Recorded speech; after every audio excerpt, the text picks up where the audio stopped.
I'm Phil Hellmuth Jr. Some people say it takes a bluffer to catch a bluff. Now, before I go any further, I just want to talk about, we're talking about picking off people's bluffs here. And to me, the number one way to do it is, for me personally, I just trust my instincts. Now, Joe Navarro will teach you some physical tells, like whenever somebody does like this, the steeple, they're strong. And happy feet.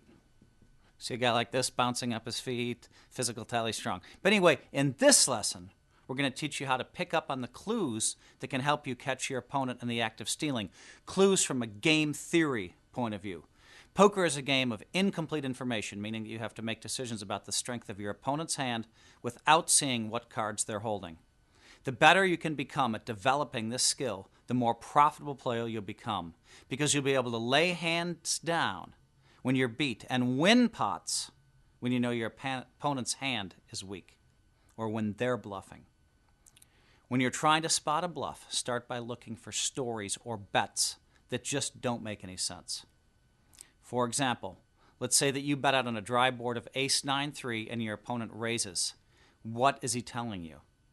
Would he really be raising here with a strong hand, like trips or even two-pair? Probably not. In fact, a raise here actually seems very weak, meaning that your opponent is probably bluffing. Speaking of weak, don't forget about the weak lead.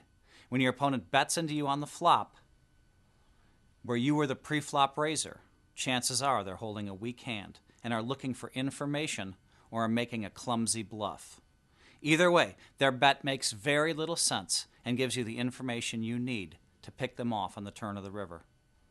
Also, look for players who like to try to semi-bluff by raising on the flop when the board has a straight or a flush draw. And when someone semi-bluffs, that means we call it a semi-bluff. That's when they're making a bluff, but they have a draw.